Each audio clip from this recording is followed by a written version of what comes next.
Now, an International Monetary Fund staff team led by Stefan Rodert, mission chief for Ghana, has arrived in the country. The team arrived in Accra yesterday to continue discussions with government on policies and reforms that could be supported by a fund lending arrangement. The team is expected to further engage with other stakeholders, including the Bank of Ghana, Parliament, business associations and civil society groups during the visit. The discussions with government and other stakeholders will end on October 7, 2022. Now, we'll be bringing more details on this particular visit. We will be having the head of business here at JoyNews with us to deal with that. Now to other stories now, and victims of Appiatse Disaster Association, VODA, are unhappy with how the government is handling the Appiatse disaster. According to them, the disaster was not a natural one, and therefore government must hold the companies at the center of the disaster properly accountable. Addressing a press conference held by the victims of Appiatse Disaster Association, the chairman, Kingsford Philip Aponsa, said they are demanding compensation and insurance for victims who, as a result of the explosion, have been permanently or partially injured, as well as a comprehensive scholarship up to first degree for children who have lost their parent as a result of the disaster. They are also demanding accountability from the local committee. We believe strongly government made a huge mistake in the handling of Appiatse disaster, because the disaster is not a natural disaster but a man-made and should have been treated as such. The profit being made by the company responsible, do they share with government? Why then should the government mobilize funds from individuals and other bodies to take care of a certain company's negligence? What role is a company which came to bomb Appiatse playing now? We demand a structural integrity report. We demand a report on the structural integrity test, since we have no idea of its whereabouts, to the extent that even the local committee has no idea as to whereabouts of it. We want the reconstruction committee to make changes to the current room size, which is 10 by 10 of the Appiatse phase 1 to 12 by 12, 12 by 13 and 13 by 14. The fact that we are saddled by this avoidable negligence does not mean that the comfort we once had, even though with most of the houses as mad house, should be forced to accept an unpleasant room size of 10 by 10. Buildings already put down without consulting the rightful owners should be called for an emergency meeting with an immediate effect. We are requesting Mazam Company Limited, Antas Logistics, Trano Mines, and the committees formed as a matter of urgency to consider a compensation to merit the affected members who, as a result of the blast, is going through emotional, psychological, physical, mental. We demand an unqualified apology from the Mazam Company. Natural law demands that after the blast, at least, Mazam Company should have visited Appiatse to compensate or commensurate with us for lives and property destroyed by their explosives. But still, up to date, we have not heard or seen them at Appiatse. Should we consider they do not care? We want all our members who are still left to face the wrath of the rainy weather in the tent, as a matter of urgency, be relocated as soon as possible. We want a reshuffle of the local committee members at Appiatse relief camp. This is because they are not transparent in the discharge of their duties. We have evidence to back this demand. Joining us on Zoom for more, this is Secretary to Victims Association, Joseph Abu Balu. Thank you so much for joining us. Why are you making the demand now?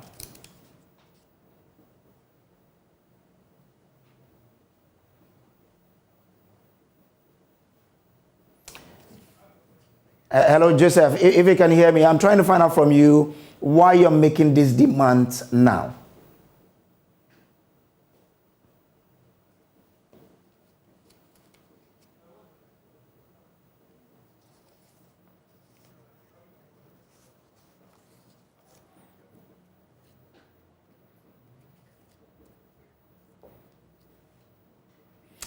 So we're having technical challenges with the lines there. We'll try and get him back so we can have a discussion on that particular story.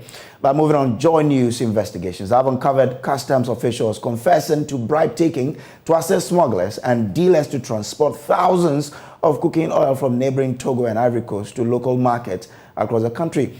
It is estimated that the state is losing 300 million cedis in revenue if the smugglers and dealers are bringing in 5,000 metric tons of cooking oil annually.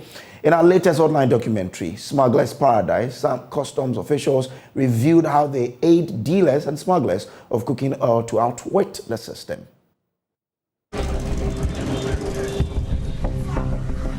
Like Tamale, the border town of Sampa in the Bono region has another network of smugglers.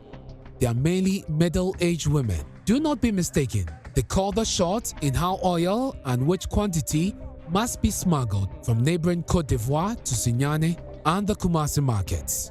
One of them is Mame Selwa. She is easily identified at Sampa as Alaji's wife.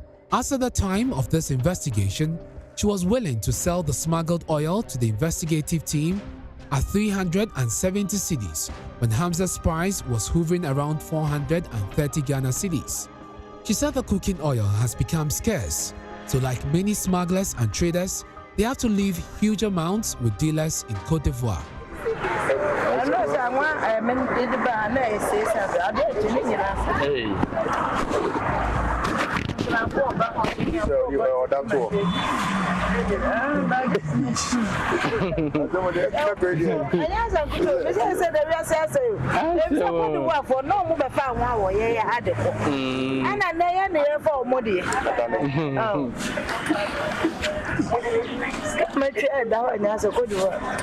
Hey, I know any about committee.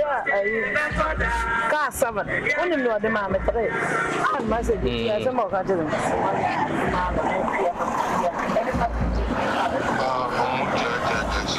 So, almost yes,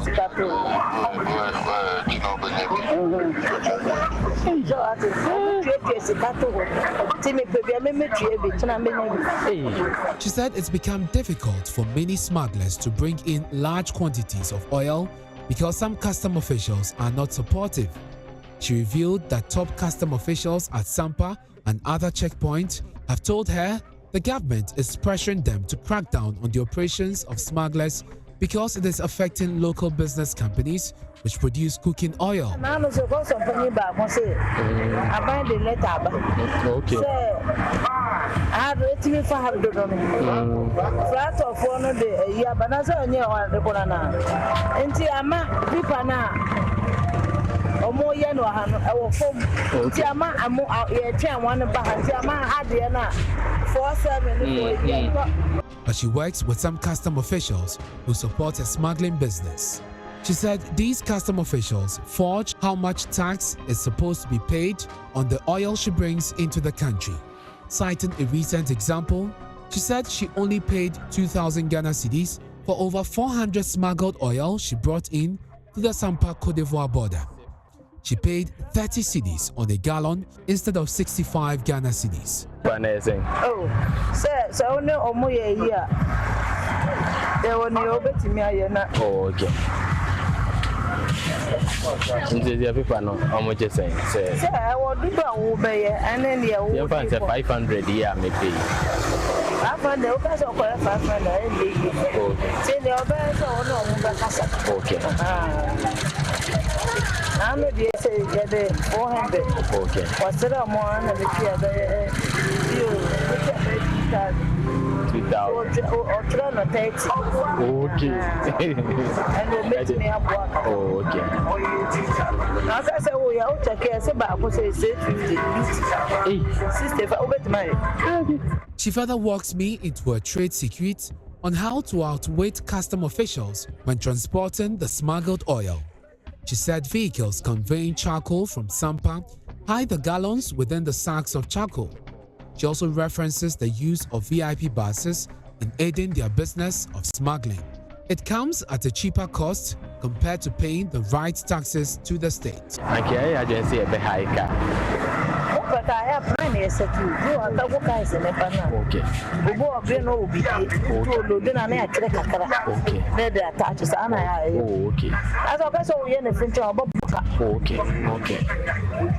Is it VIP? It's look for I'll be on no bad and I do for people. So I say, so the quack, I may do back for 15 cities. Okay. Oh, okay.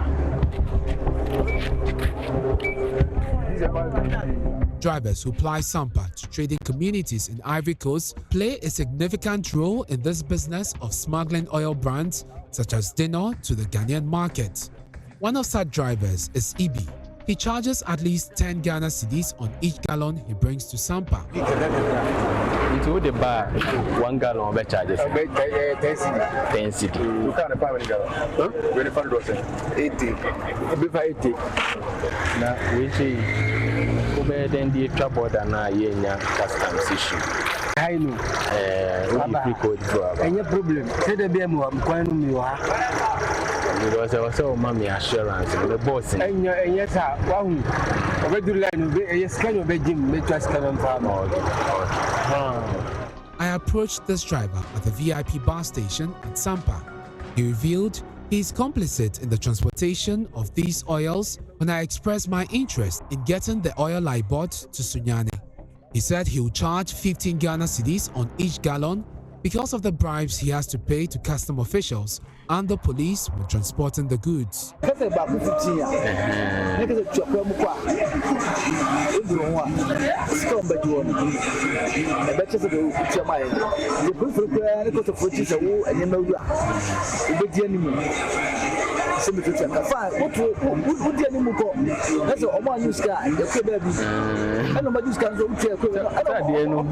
didn't know one antiquary much.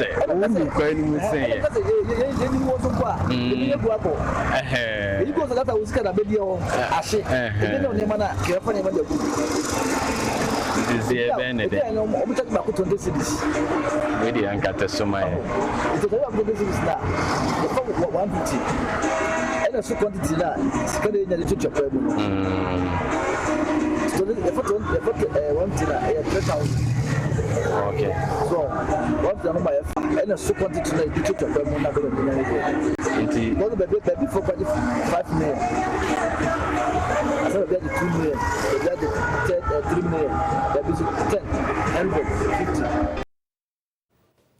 Now, the Smuggler's Paradise will be airing at 8:30 p.m. on the JoyNews channel, so do make a date and follow this. But let's return to the IMF story, where the International Monetary Fund staff team, led by Stefan Rodet, mission chief for Ghana, has arrived in the country. The team arrived in Accra yesterday to continue discussions with government on policies and reforms that could be supported by a funding lending arrangement. Now, the team is expected to further engage with other stakeholders, including the Bank of Ghana, Parliament, business associations, and civil society groups during the visit.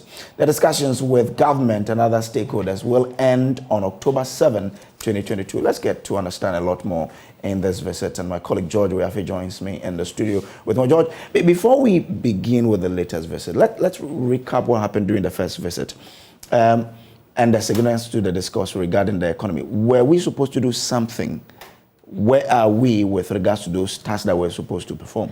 I think that now we are not aware officially of any preconditions that measures should be taken before disbursement will be made or programmed.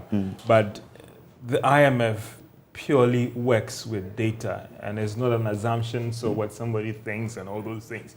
So if we are designing an economic program and we are trying to focus on debt sustainability, what is your debt position right now? How do we go around it? So their first visit, which was informed again by a request from government, they had to do data gathering. So what data that we need when it comes to revenue, when it comes to the fiscal situation, when it comes to debt and all those things, they try to get more information on that. And they would also do their own assessment. But the fund as a global institution is moving to a new page where they want a country ownership of programs. They've had their fingers being bent in the past where they push a country to accept something, and in terms of the collective, buy-in. Today we're complaining about the last program because there were certain things that were supposed to have been done that had not been done. Is it because, again, the IMF was just proposing to us? The fund wants you to put on the table how or what you think you want to do to turn the economy around. And then they will come in with the required financial support. So when they came in first, what they focused on data from all aspects of the economy, on our fiscal situation, on revenue, on our debt situation, maybe even revenue, they will go further and engage the Ghana Revenue Authority, and also when it comes to maybe the fiscals as well, what other agencies are involved in spending of government's monies and all the rest, and they'll get all those numbers. If it's about debt, let's look at even the countries that owe Ghana. You know, can we engage them to double check with our numbers that if Ghana owes maybe China about maybe $2 billion, Ghana stated that in this book, what is the Chinese government also saying with respect to what Ghana owes them? So they've done all these things, and they are coming because, again, let's put this on record that there has been a request from the government of Ghana that we need you to support our program with the needed financial support. And that is why they are coming in. So they are coming in today because of that request. And so they are coming in because they've been able to gather enough data. The auditing is still going on to engage government and ask the questions and all those things. But some will still say it is early days yet in terms of whatever that we can do to get an economic program. Do all of those consultations feed into the speculations we've heard about loan debt restructuring, especially how the local market will be affected? So what we can tell, what we have picked up is that it is obvious that our program will be centered on debt sustainability.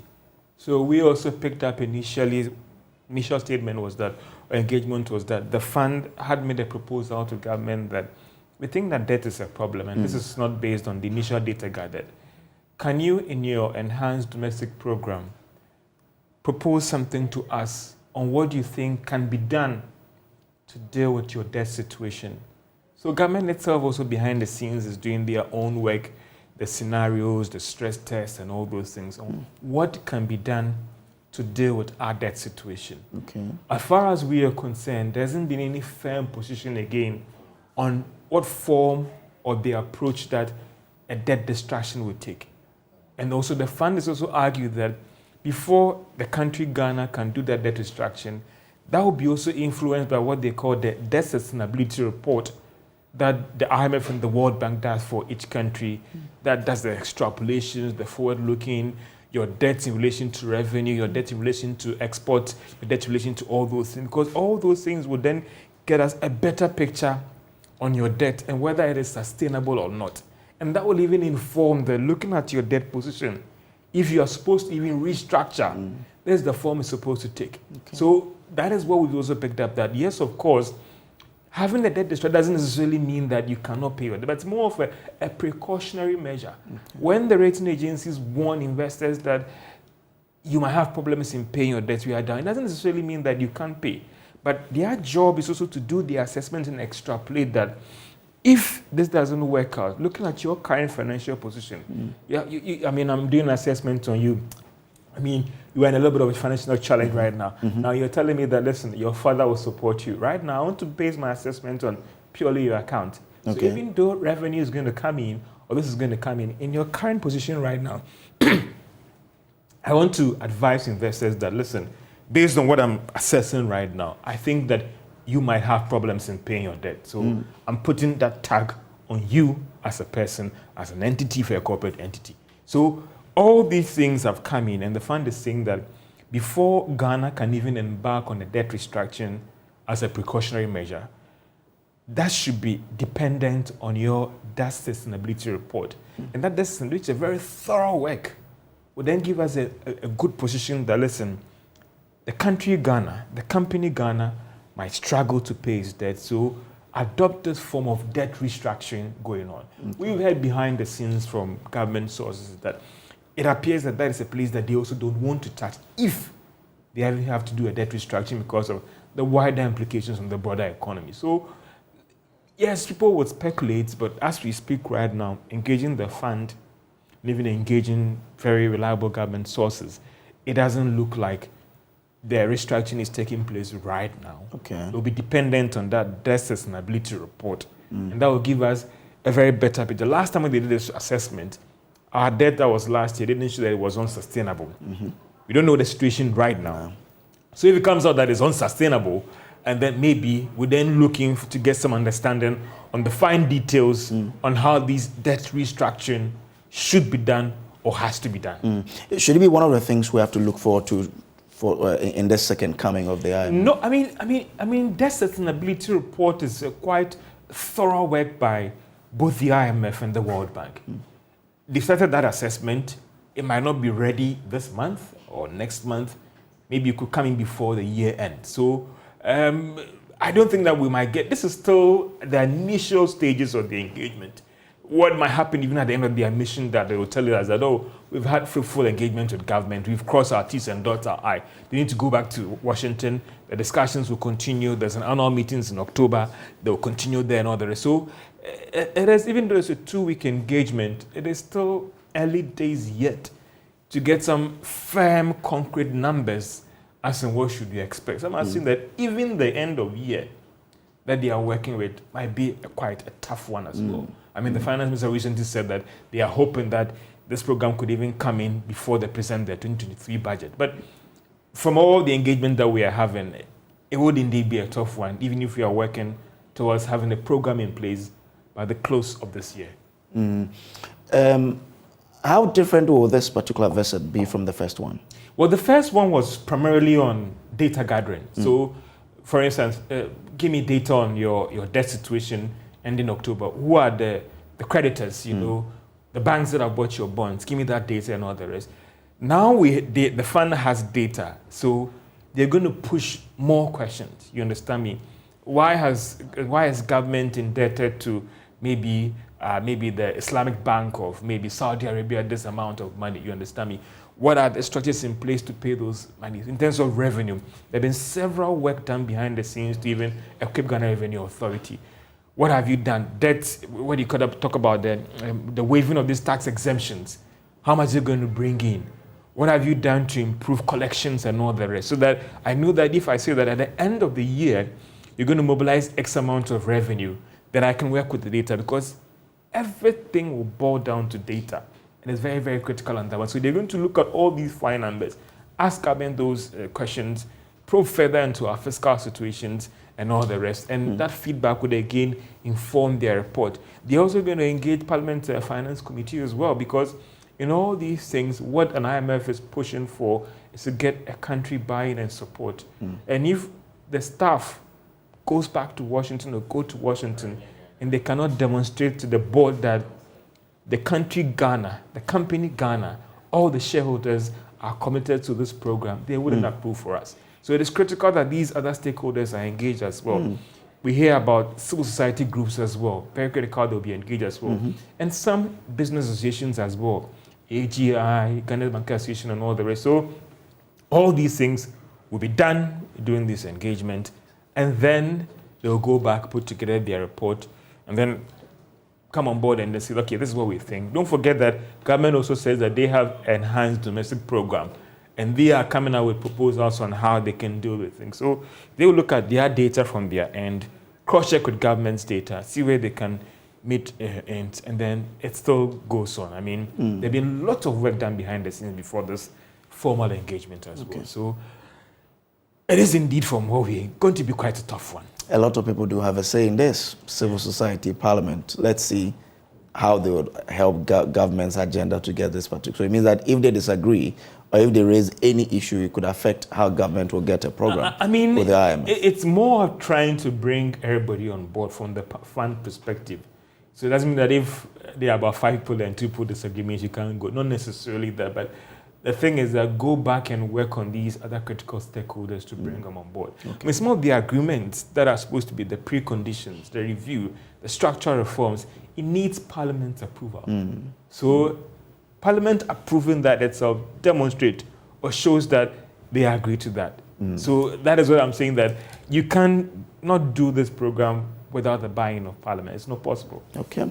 Over the weekend, there was an issue about whether we have a program. Pay your sources. Do we have a program? Because we're told that this was going to be a homegrown program. How far away? No, the homegrown program is government's enhanced domestic program. That, and I explained to you earlier on that the fund has a new approach in engaging countries where it is your program. Exactly. So come up with solutions, come up with a plan. Do we have that now? The last time we engaged the Deputy Minister of Finance, John Kuma, he said that program was in place. The document was in place.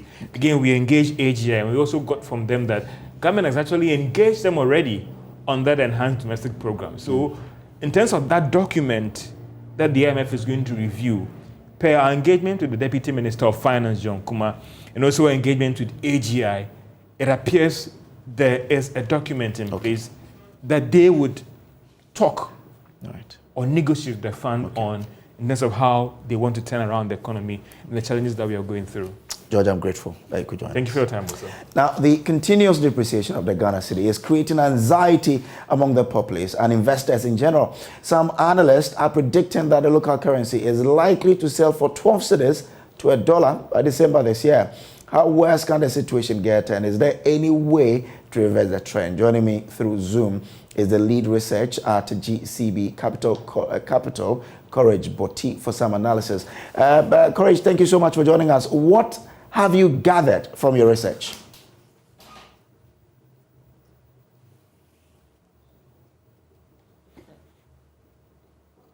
Months, weeks, culminating into the whole talk about debt restructuring potentially on the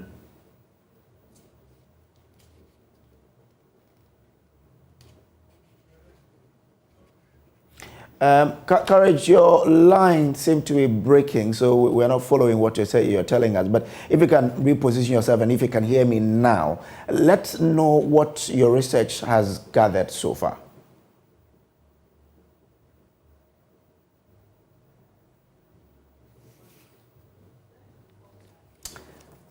Hello? Okay, so we'll go back to Courage. But on this same IMF discussion and the cedi depreciation, an economist, Samson Akligo, has been sharing his thought on this particular matter. He was speaking on News 5 over the weekend. One of the key things that we need to do is that we need to do some difficult macro adjustments. Those macro adjustments will come especially from expenditure. They would come from revenue, and they may also come from debt. Because when you are going to an IMF program, one of the key requirements is that your debt sustainability framework, must be something that the fund supports. So you will see that as we are going to next week, we're going to start an official conversation with the IMF on this debt sustainability framework. The Ministry of Finance, together with Bank of Ghana and the government, have done a lot of work so that we will be prepared. It's more like a negotiation. So, for example, we on our part have to do a lot of work on our debt sustainability analysis and actually come out with the certain internal parameters that we'll discuss with the IMF. So what we decide with the IMF, or what the agreement that the IMF decides with us, is what will inform what we are going to do with whether it's going to be a debt restructuring or what form of debt restructuring that we should be doing.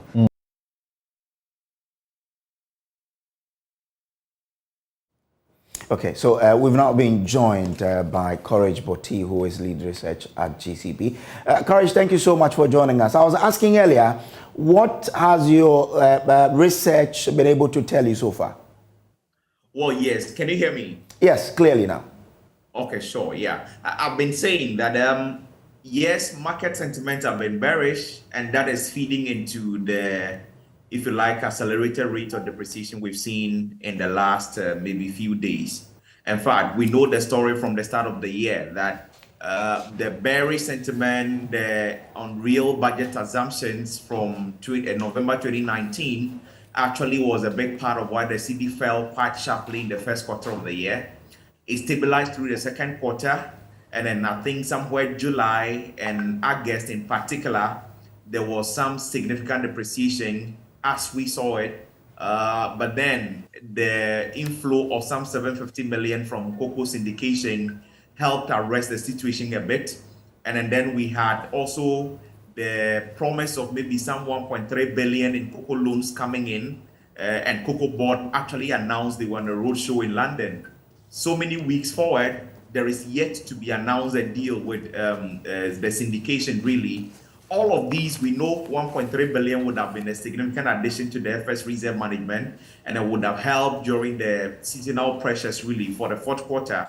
But a deal is not announced yet. I mean, I'm not preempting that a deal could not come off, but the delay in itself could actually be fueling market sentiments against the cedi at this moment. then the announcement of a potential debt restructuring. I mean, the closest we've come to any confirmation on that has been Samson Akleko's comment on Newsnight on your platform last time, when he suggested that probably the outcome of debt sustainability analysis would inform whether there will be a debt restructuring or what form. Now, that story broke on Bloomberg and the market has reacted negatively to it. Now, the choices are, do you sell off your bonds? And there are a lot of offers already without demand for them. And then so people are probably, I believe, looking at alternative investments now if government is going to give you a haircut anyway, which is not a plausible option, but you can't rule out the fact that there will be a lot of speculative trades in FX. People, instead of buying your T-bills and your government of Ghana bonds, may be looking more at buying some FX and all of that because it will give them good returns over time. I want to think it's a big part of the reason is a part of the reason the city is falling quite sharply. Very sharp depreciation last week. I think almost 10% depreciation on the interbank market against the USD and even more against the euro for the week in question, really. Quite alarming times, but it is driven by the uncertainty on the market now and the lack of response from the ministry as to what the steps are going to be is part of the reason why those speculative activities will thrive. Well, now we've been told the IMF team is in town for a second round of engagement. How will that impact on the exchange rate, such that probably because of the IMF we will not get to this 12 cities that is being predicted? Well, so the IMF would always be a useful backstop, and that is what we all hope for, that it can be in place, I mean, in good time to help stabilize at least the currency front, then the other things can continue or can unfold later. But the IMF being in town today, we are not expecting that they conclude this meeting and announce that they've reached a staff level agreement with government for a deal. It is such announcement that can actually assuage the market's concerns and probably help restabilize the city. But this meeting or this level of engagement, this second round of talks, will not culminate into such an announcement, really. Again, it's about agreeing to the fine details, engaging the various interested parties, like your colleague elaborately outlined a moment ago, engage the various stakeholders and then come to a consensus on what the program is going to look like and what the IMF's view on that program will be. And that will determine going forward what shape or form of support the IMF will lend to us.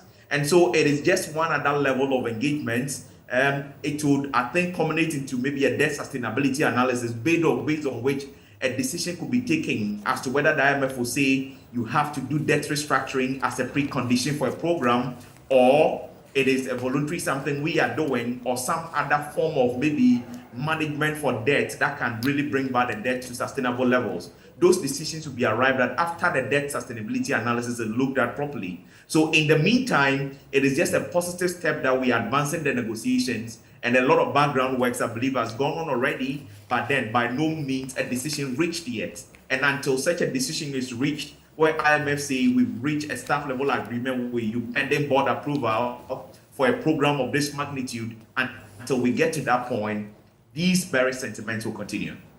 So aside the IMF and in preventing us from reaching the 12 city mark, what ought to be done? What should happen to change this? It is difficult at this time. We need to use moral suasion. We need to make it difficult for people to purchase FX now, because as it stands now, that appeared to be, and I hate to say this, but it appeared to be the logical investment available to a lot of people now, if you consider the fact that you're going to get a haircut on your bond investments and all of that. And the equity market too is in a negative zone, really. If you are invested in Eurobonds, you are not also ruled out of potential debt restructuring, because if we saw the examples of other countries ahead of us who saw the IMF program and had as preconditions to restructure, it included both bilateral and market debt. That includes the Eurobonds, really. Okay. So if you are a bank, if you are an individual, if you are an institution,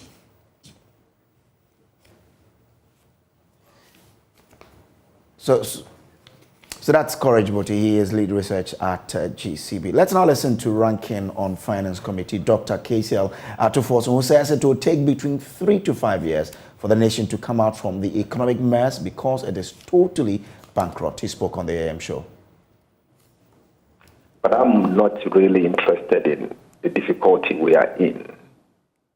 My concern has to do with what we can do as a country to get out of it.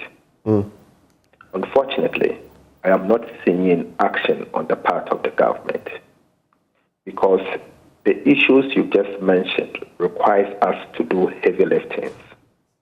It requires a lot of sacrifices, and obviously it's the government that has to lead the way. It requires a number of political buy-ins to get the society in particular to accept that we need to take the decision. Obviously, it will mean that government will have to admit a number of things they've done wrong in terms of policy choices. And that will also require government to show the way that they want to change these policy choices. My concern has to do with the fact that the government, for one, is not admitting that their policy choices that they have made that obviously has turned this country to the levels that we are in.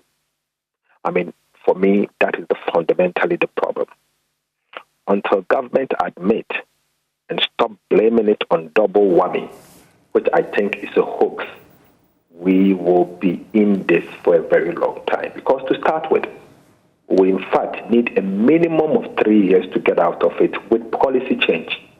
Without policy change, we are in for another 5 years out of this mess. So I'm saying that what we need now is a national dialogue or some form of dialogue that will get everyone to understand where we are and the need for everyone to burden share. That I'm not saying it. And that is where I have my problem. I'm saying that this budget coming up is a do or die budget for the Republic of Ghana and the economy of our country. In fact, our livelihood. That is why I'm saying that the government must lead the way by signaling change in policy choices, by signaling confidence that after all we are changing the way we do our things. Unfortunately, I'm not saying it. A couple of things are wrong. The first thing is the debt. How did we get there? It's government policy of one problem, one loan. Government thinks that every single fiscal problem must be confronted with a debt. I disagree. And they go with commercial debt that are expensive. And the kind of expenditure choices that they use the money for is questionable. So these are things that we need to actually reverse. And how do we reverse it? To start with, I was saying that around this time, government should have come with a moratorium on new loans. But that attitude hasn't changed. Every day there is a loan coming to Parliament. In fact, Parliament is due to come back next month. I'm aware that there are a number of loan agreements that is sent to Parliament to get approval. That's Ranking Member on Parliament's Finance Committee, Dr. KCL Atto Forson. This is still News Desk on the JoyNews channel as well as on the Joy Prime channel. We'll take a break. When we return, we have business for you. Stay with us.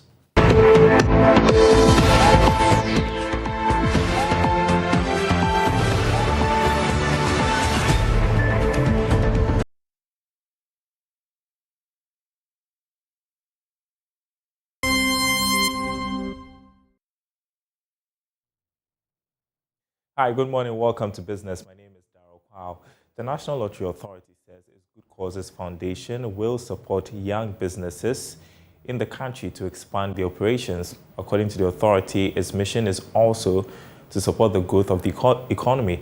Coordinator of the NLA Good Causes Foundation, Ama Frimpong, disclosed this when the authority organized a health screening for the people of Somanya in the Yulo Kobo municipality of the Eastern region. Several people, particularly women and the aged, were screened of disease such as hypertension and diabetes. Coordinator of the NLA Good Cause Foundation, Ama Frimpong, said its aim is to impact the lives of the people who play the NLA games. What we are here to do is that we are here to find out what is wrong with them. If the medical team test someone and they realize that they've tested positive for hepatitis B, they are more qualified to tell them the best course of treatment that they have to take. And I'm sure that with the people here, once they notice that these people have the expertise, they will take the advice in good faith and then work with it. My final words is that NLA or lottery as a body, we hope that people that come here or people that watch us or listen to us get to know that we are not about frauding people. It's very, very important that people get to know that. And also the Good Causes Foundation, if we come into your community or if you see NLA Good Causes Foundation is in your community, it's not for anything illegal or anything bad. Clara Nyako, a physician assistant, told Joy Business its mission is to give back to the society in which it operates. So today that's one of the things we are doing, to check their Hep B profile, educate them on the vaccination that they should take to prevent them from having the hepatitis B. And also today when we came, we were very impressed about what we saw. Before we came, most of them were around and it was very impressive. And they are keeping on coming and it's very impressive today. So our mission here is to give back to the public. That's what we want to do and that's what we are praying to achieve at the end of the day. And this is not going to be the first time. We are going to have more of it. Now, as part of efforts aimed at promoting digitalization among small-scale businesses across the Bono East region, over 200 women and youth groups are being exposed to opportunities in using social media platforms to increase productivity and lower costs. The DLED program, which is supported by GIZ Digital Transformation Center, has made it possible for women in the informal trade in rural communities to use social media to promote their products and enhance their livelihoods. Anas Sabit has more in this report. Now more than ever, workers across all sectors, especially those in vulnerable communities, will need to possess basic digital skills to remain in or join the workforce as demand for digital economic opportunities continue to rise. Here in the Bono East region, Agrico Hub, with support from the GIZ and other partners, are providing digital knowledge to over 200 people, particularly women, to help boost their trades. George Antribusiakon is the Chief Executive Officer of Agrico Hub. The Bono East is a new region and it's important that we support the business community, first of all, to be able to adopt and use digital tools to be able to promote their businesses. We are noted to be the food basket of the country, but how many people know that there's large productivity of yam going on in Fianso, which is part of Techiman?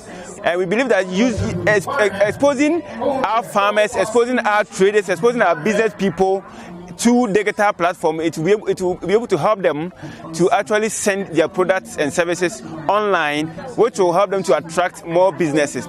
Technical advisor with the GIZ's Digital Transformation Project, Benson Ajay, who are key partners to the project, noted that enough support is given to the project implementers to ensure that it continues beyond the partnership. The project is going to run until 2025, and so the support and the interventions, especially for small businesses and people with disability, farmers, are going to continue. And also our aim is also not to be here forever, and so part of the sustainability measures is to also to build the capacity of the hub. So we have supported them in diverse ways so that they can also be able to continue even when the project phase ends. Jeremiah Isahaku is a visually impaired business person who is into the sales of smokes. He says the training has empowered him in terms of marketing his products through the use of digital platforms. It has been very beneficial. Initially, we just used the WhatsApp and the social media handles roughly, but after the digital training that has been given to us, we are more enlightened about how to use it to benefit us, that's economically. I myself, I sell smokes from northern Ghana, and after this training, it has increased the number of orders I used to get before the training. Former Member of Parliament for Techiman South, Ade Simmons, called on the organizers of the project to expand it to other areas to help maximize the number of people benefiting from the digitalization drive. That is why I was pleading with this GIZ that they should expand to other areas. expand to other places in Bono East, so that they also benefit. They also learn how to use the computer. They also learn how to use their phones to benefit themselves and the society. Nana Kwame Brefi I is the chief of New Onyinase. He admonished the beneficiaries to make good use of the acquired knowledge to help expand their businesses. I've learned that they are helping them to get something from the phones they are using. This means that whatever they learn here, when they go to their houses, they should not play with the phone, but they have to use it for money. Reporting for Joy News, Anas Sabit, Tichima. And that's business. Thanks for watching. Sports is coming up next. Welcome back from the break. Time for us to bring you sports. Talk about what happened in that El Clasico yesterday. Lawrence is already here. Lawrence, good morning. Good morning. For me, there's nothing good. A day Kotoko was robbed in that nature. You can make a case for that. In fact, that should be the case for it. We have a new sponsor on board. We have a new season ongoing. We are expecting that officiating will get better. Yes. From what we've seen yesterday, or from what we saw yesterday, things don't look good. This was not like it was close that you could say, "Oh, I didn't see it." The gap was just too much for you to say, "I didn't see it." It wasn't once. It wasn't twice. Several occasions. The calls were no good. We have to admit that we are the ones spoiling our game if this kind of officiating will continue. I felt it was a good game between the two sides. In the first half, we didn't see much of end-to-end stuff because Kotoko had most of the ball. Yeah. I felt Kotoko should have won this game even before these refereeing calls. They had several opportunities to take the lead, to go 1, 2, 3 up, but then they couldn't take their chances. However, in the second half, we saw them play some good football as well. Mubarak scored the opener, and then Caleb Amankwa scored with 4 minutes until full time. I think the refereeing calls or the officiating shadowed the kind of football we wanted to see yesterday. We can't have such officiating in a big game because this is the kind of games you need to sell the Premier League. Yeah, exactly. And then if you are getting the officiating wrong, then you are not selling the league well. Your two biggest clubs are playing. You have to get it so right. I think for Asante Kotoko, it was for them to get into a move after the Kadiogo loss. Yes. Yeah. So exactly.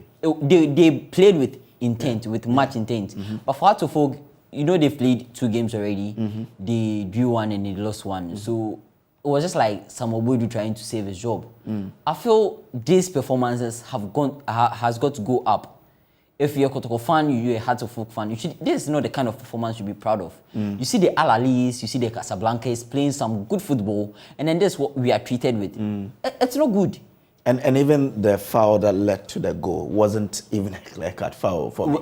If you look at it, it's a foul. But what but look at it. What I didn't accept is the fact that we allowed Caleb Amankwa to score an offside goal, and the referee saw it. Like, it doesn't happen anywhere. We complain of technologies, but some decisions have got to change. Look at this ball. I mean, clear offside. Even from the onset. How do we and there was one event that also came into discussion after the game. When the players were marching onto the field. You've seen that video? Yeah, Glasnow. Yeah, what is that? Why do you really do that? We lack some professional standards in the league. And then we need to talk about the fact that he's on social media defending the act, he needed to give fans something to talk about. Come on, this is the Premier League. This is the tough light you are talking about. How do you act as such? I mean, so moving forward, you cannot be doing that. Moving forward, we have to do better. And he had the gut to even throw a punch. I saw him throw a punch. It's all right. And this is a national team captain. He's the captain of the Black Galaxies. Glasnow. Yes. Oh, really? You don't do I thought it was Barnier. No. Glasnow is the team. Oh, no. He should be stripped of it. Like, we've got to act better. So, I'm urging the FA to pay attention to some of these little details. It is what will make our game and then what will unmake our game. So, they need to stamp their authority on some of these things that happen in the league. And then, I think moving forward, we should have a better league. All right, thank you. So that's how we wrap the bulletin this morning. There's more news on myjoyonline.com. My name is Samuel Kojo. Praise to enjoy the rest of our shows.